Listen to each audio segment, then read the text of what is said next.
সমাজ ব্যবস্থার মধ্যে আমরা বাস করি। কলঙ্ক কোনো সময় কোনোভাবে পুরুষকে ছুতে পারে না।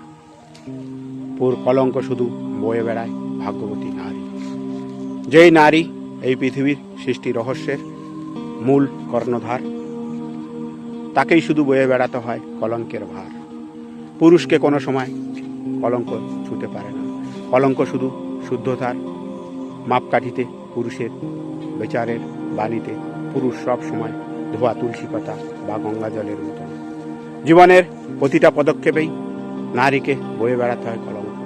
তাই একটা সচল বা সুন্দর প্রবাদ বাক্য আছে, সোনার আংটি বাঁকা হলেও সেটা পুরুষ।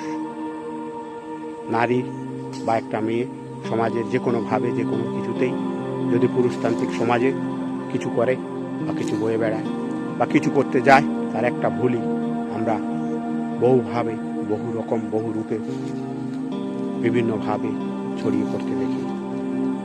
একটা পুরুষ আজকের পুরুষতান্ত্রিক সমাজে দুটো জীবনসঙ্গী যদি বেছে নেয়, তিনটে জীবনসঙ্গী, চারটে বেছে নেয়, কারণ আমাদের সমাজ ব্যবস্থাটা পুরুষতান্ত্রিক, সেখানে তার কোনো দোষ হয় না। একটা থাকতে আর একটা সে গ্রহণ করতেই পারে, বা কোনো কারণে যদি একটা তার কাছ থেকে কোনো বিচ্ছেদ ঘটে, সে দ্বিতীয় অপশান নিতে পারে।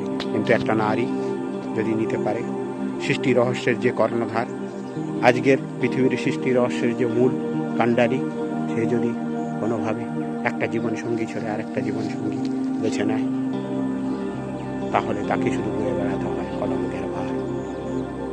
সোনার আংটি, ধোয়া তুলসী পাতা, গঙ্গা জল দিয়ে কোন মন্ত্র বলে পুরুষ তার শুদ্ধিকরণ পেয়ে যায়, কিন্তু একটা নারীকে বয়ে বেড়াতে হয় তুমি তো সংসার ভাঙার মূল কাণ্ডারি ছিলে, বা তোমার নসিব খারাপ, বা তোমার ভাগ্য খারাপ, বা তোমার কপালের মধ্যে কি লেখা ছিল সেটা অদৃষ্টে, তাই তুমি একটা কুলক্ষণে বা তোমার মধ্যে কোনো একটা কুপ্রভাব আছে, যার দ্বারা তুমি কোনোভাবেই কোনো এই সমাজে শুভ কিছু করতে পারবে না।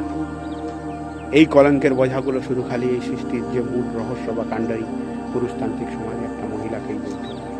কিন্তু কোনোভাবেই পুরুষতান্ত্রিক সমাজে বিচারভূমিতে একটা পুরুষকে কোন জাদু বলে তাকে শুদ্ধতার মাপকাঠিতে সব সময় শুদ্ধিকরণের মধ্য দিয়ে আমাদের দৃষ্টিশক্তিতে তুলে ধরি বা মেলে ধরি বা আমাদের বিচারধারাতে তুলে ধরি, সেটা বুঝে ওঠা বড় কঠিন।